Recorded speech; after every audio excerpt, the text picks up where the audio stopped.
Hello everyone, today we're going to learn how to divide the circle into 12 equal parts. Let's start with our circle, and I have marked on the circumference two opposite points.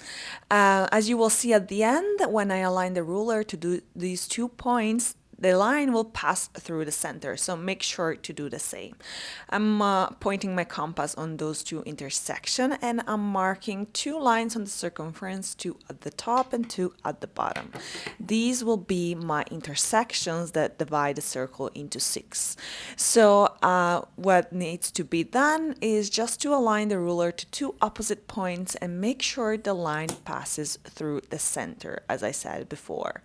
So now I'm drawing the other line, and finally we will draw the horizontal line. And you can see I'm using the two initial points and the line is passing through the center. Now I'm using the same initial radius and pointing the compass on those new intersection. I'm gonna make two marks on top and two below.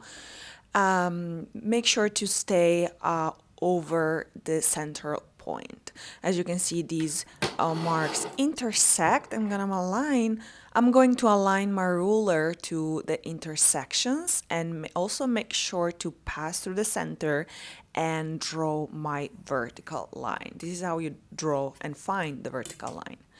Next thing, again, using the same initial radius, I'm gonna point my compass on those intersections and make two marks below and two marks on top.